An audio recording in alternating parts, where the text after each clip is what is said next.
SM Store, amanah dalam muamalah. Seperti halnya di masa Nabi Nuh alaihissalam dulu.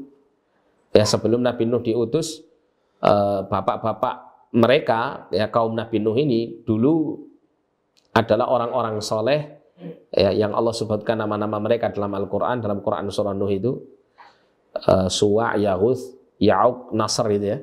Itu mereka adalah nama-nama nenek moyangnya Nabi Nuh dan umatnya, yang mereka ini dikenal dengan kesalihannya, dikenal dengan ketaatan dan ketakwaannya kepada Allah. Ya, kemudian setelah mereka meninggal dunia, maka anak keturunan mereka ini didatangi oleh syaitan, dan syaitan membisikkan kepada mereka akan membuat suatu pertanda, ya, seperti monumen atau yang semacamnya gitu ya, atau satu bentuk berhala gitu, yang itu dibuat dalam rangka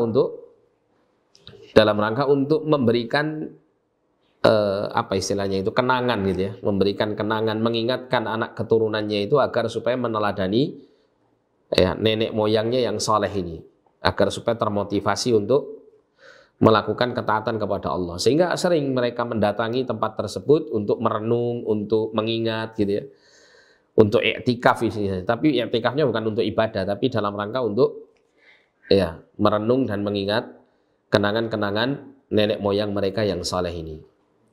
Nah, sampai generasi ini habis, muncul generasi baru, syaitan pun mendatangi generasi ini sembari menyatakan bahwa orang tua kalian dulu itu telah melakukan penyembahan kepada berhala-berhala ini.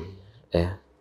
Mereka telah menjadikan berhala-berhala ini sesembahan-sesembahan selain Allah untuk menjadi perantara, ya, mereka dalam mendekatkan diri kepada Allah SWT. Sehingga terjadilah kesyirikan pada masa itu, dan kemudian Allah mengutus seorang nabi dan rasul yang pertama, yaitu Nuh alaihissalam, untuk menyampaikan tauhid kepada mereka.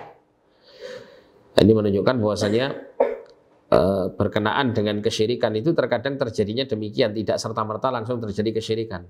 Seperti orang yang melakukan ziaratul kubur ke makam-makam orang soleh, itu terkadang mereka meniatkannya niat yang lurus, niat yang benar misalnya. Kedatangan mereka itu adalah dalam rangka untuk mengingat, mengenang jasa-jasa, ya, orang-orang soleh ini, kemudian berusaha untuk mengingat kenangan-kenangan baiknya supaya apa?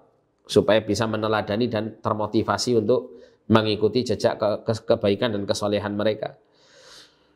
Namun lambat laun akan diikuti oleh orang-orang setelahnya yang mereka jahil, mereka tidak tahu tentang tujuan-tujuan ini, yang pada akhirnya apa?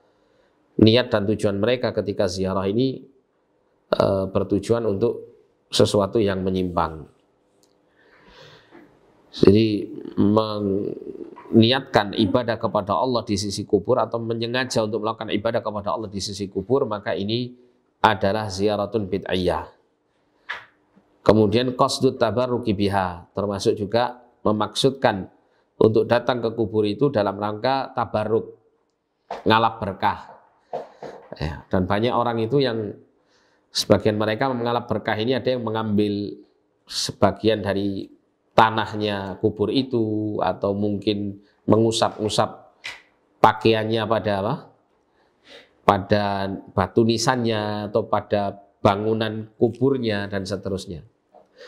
Atau ada juga yang mengharap keberkahan dengan cara, yaitu tadi, beribadah di samping kubur tersebut. Ya. Ada juga yang menurut mereka berdoa di samping kubur tersebut itu lebih dikabulkan oleh Allah. Ya. Meskipun doanya mintanya kepada siapa? Kepada Allah. Tapi dia berkeyakinan, saya kalau berdoa di samping kubur ini maka cepat terkabul doa saya. Nah, maka ini adalah hal yang bid'ah, yang tidak dicontohkan di dalam syariat, tidak dilakukan oleh Rasulullah dan juga para sahabat dalam hal ini, sehingga wajib untuk ditinggalkan.